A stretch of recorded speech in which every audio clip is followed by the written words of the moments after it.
Guys, welcome back to the Baseline. Thanks for joining me. Hope everybody's doing well.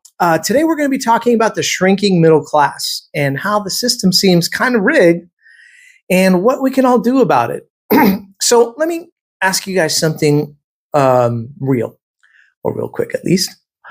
When was the last time you felt like you were actually getting ahead? Now, that's a tough question for a lot of people to ask nowadays because it's not just treading water, not just surviving until the next bill hits your inbox. I mean, when's the last time you were really winning financially? And yeah, I think a lot of people are probably thinking the same thing you are. It's been a while because the truth is the American middle class is disappearing. And it's not hyperbole. That's not a clickbait thing. It's not a doomer mentality, a conspiracy theory. It's real because back in 1971, 61% of Americans were considered the middle class. But today, we're down to about 51% and we are falling. And if you're not paying attention, you're going to wake up one day on the wrong side of the system that's quietly been stacking the deck against you for decades. Now, it sounds harsh, but it does lead to this big question. And the question is this: how the heck did we get here? And more importantly, what the heck can we do about it? So let's go there because solutions are great, or at least some type of proactive motion is the right way to think. But if you're thinking maybe it's just inflation, it's not. Or it's artificial intelligence, close, but it's not the whole story. Or it's just the economy being weird right now.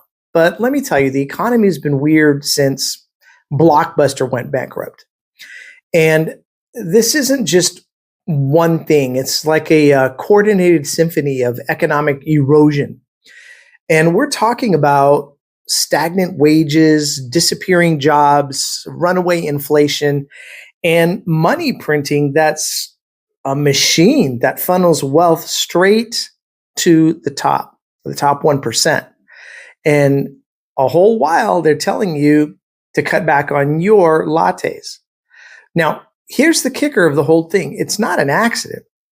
This system is working exactly the way that it's supposed to, exactly the way that it was designed to.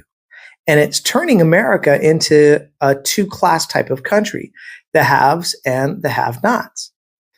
But before I tell you how to fight back, we got to break down how deep this rabbit hole actually goes, because it runs deep. And it's something that we all need to recognize in order to be able to find our solution on the back end of all this. But there's one moment that is coming up that I promise you will make your jaw drop. It involves the next financial crisis and the move that could double the Federal Reserve's balance sheet again. But with that being said, let's stick around for everything that I got to get through to you guys. But I want you guys to be able to see the pattern, because once you see the pattern, you'll never unsee it again. And you'll have those pair of glasses on for a while. Now, there are three drivers of collapse. Now, number one is the paycheck illusion. So let's start with wages, or should I say the illusion of wages? Because, I mean, sure, maybe you got a raise this year, maybe 3%, maybe even got 5%. And most certainly congratulations on that. But here's the tough part, right? The cost of living, that's up like 20%. Groceries, rent, healthcare, car insurance, everything's doing its best SpaceX impression. So if you feel like you're working harder, making more, but somehow you're falling further behind, you have to ask yourself why. And we all have to ask ourselves that question, because your dollar isn't broken. It's being devalued quietly, strategically, while the people who own assets, like real assets like stock, real estate, businesses, ride the inflation wave like a Peloton class for the rich.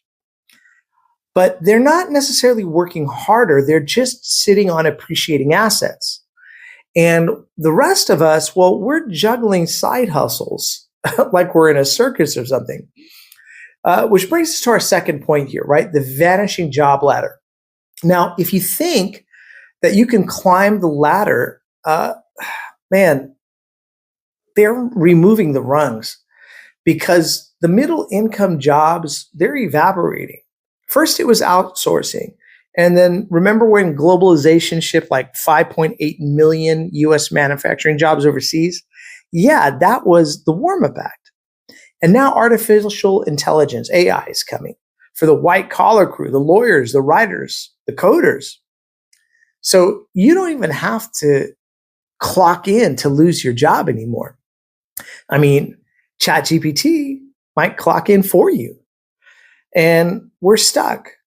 We're stuck in this bizarre loop where the jobs that used to support a family now can barely cover your phone bill. And the ones that do pay well, they're vanishing faster than politicians' campaign promises.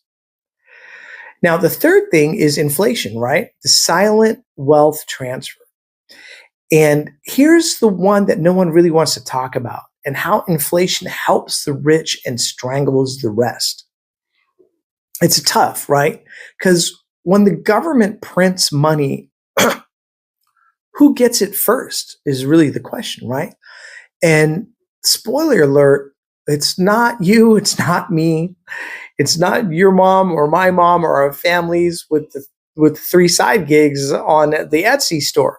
It's the elite, the politicians, the donors, the connected. They get the freshly printed dollars first before the prices go up. So it's called the Cantillon effect. And it's the real world version of he who holds the printer wins. And it's interesting because while you're paying $8 for eggs, the rich are watching their assets go up in value just by owning them. Now, what's the result of all that? Well, the rich certainly get richer and the poorer are getting poorer. And the middle class becomes a ghost story that we tell our kids.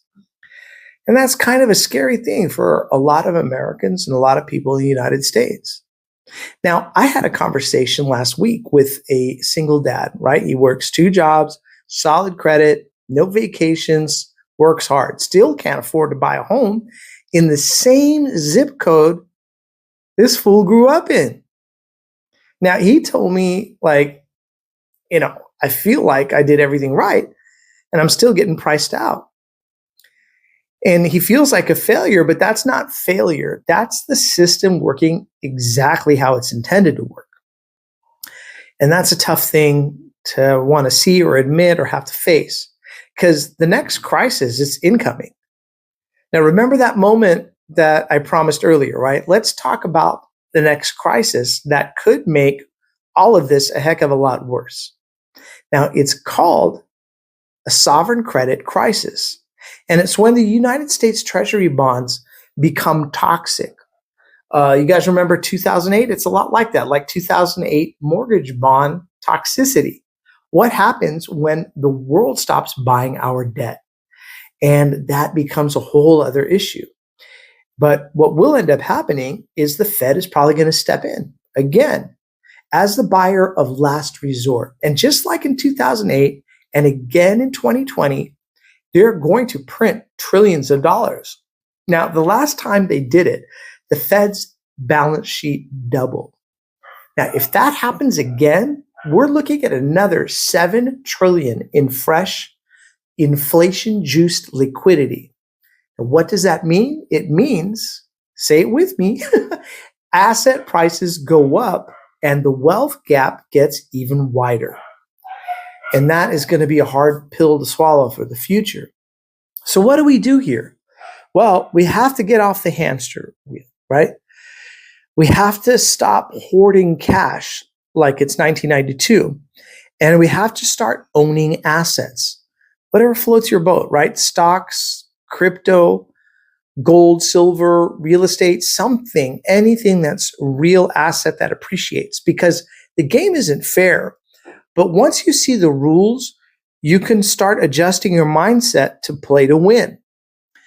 Now, it's a tough time, and none of this matters if you don't fix anything, right? But it's scary to face as well. And the mindset trap that keeps people poor, even when the system has them or hands them an opportunity, that's the thing that we all have to kind of look out for. In any event, guys, I really appreciate you guys watching the baseline. Let me know in the comment section below. You think I got this right? You think I got it wrong? Let me know. Okay? And own your mind, own your money, and don't let the system own you. All right. Thanks again for watching, guys. And we'll catch you on the next round of the baseline. Cheers, everybody.